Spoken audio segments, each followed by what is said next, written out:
people die in jail, their families can be tied up in lengthy legal battles as they search for answers or seek accountability. Following a shootout with law enforcement that landed him in the Bexar County Jail in 2018, Fernando Macias died after 9 months of declining health related to kidney disease and diabetes. Diagnosed with manic depression, schizophrenia, and bipolar disorder, the 61-year-old had been found mentally incompetent and was awaiting restoration treatment. 2 years after Macias' death, his family filed a lawsuit against the county and the university hospital system, alleging they allowed his health to deteriorate. Both entities have declined to comment on the case. This is my brother before he became ill. He became ill at age 21. He had a mental breakdown. He was diagnosed with bipolar. This was a picture of him more recent. This is pretty much how we knew him before the incident.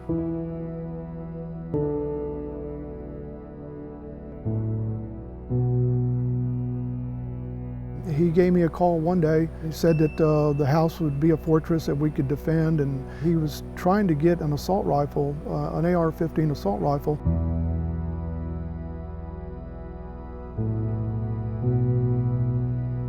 They got there and knocked on the door. My brother would not come out. So after a while, they went to the back of the house and broke in through the back door. I heard one gunshot. The officers came running out of the house and calling for backup. SWAT was called out, and they actually were there for 28 hours.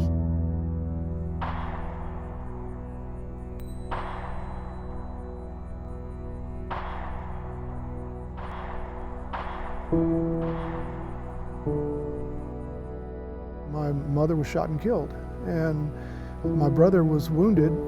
He'd gotten shot, I think, 3 or 4 times, one in the shoulder and one near the head. But he was alive, and they took him in.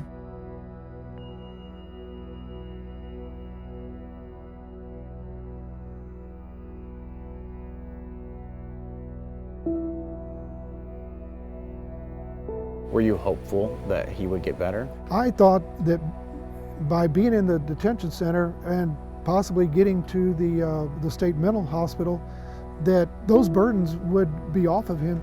I always thought that he would find some peace, he would get stabilized.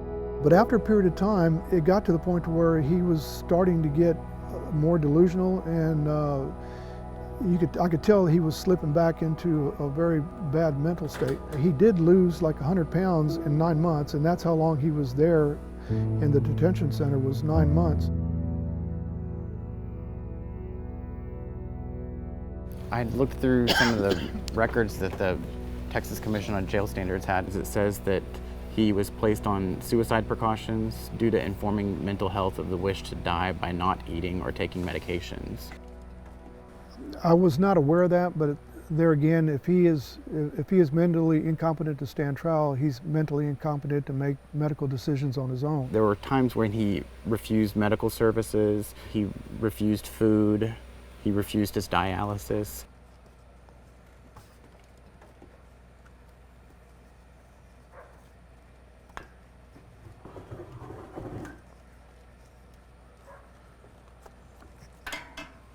Renal failure from his kidneys was the main cause of his death, is what the autopsy said. I keep going through my head is what could I have done differently?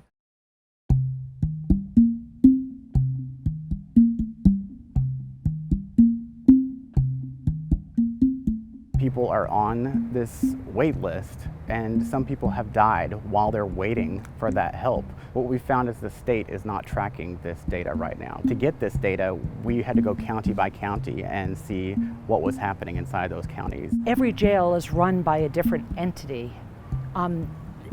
There's not an easy way to collect it all. Your reporting is obviously drawing attention to a huge need, and knowing what happens, why people are dying and how many people are dying is just fundamental. I think that the information that is coming to light now could lead legislators to require the Commission on Jail Standards to track what happens to people who are in jail awaiting mental health beds. It also hopefully will lead to greater funding for those mental health services so that these people are not ending up in jail in the first place. Sometimes it takes deaths in custody to wake us up to the problem.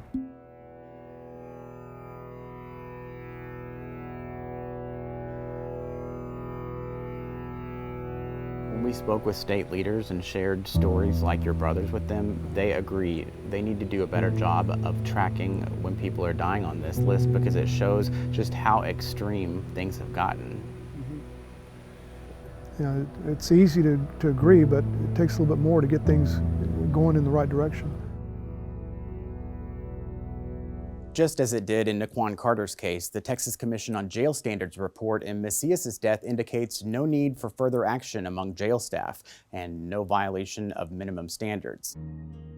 Coming up, our research led us to discover other crucial data points the state doesn't track, like poverty, that experts say could help drive down the waitlist numbers, when this special edition of State of Texas Mental Competency Consequences returns.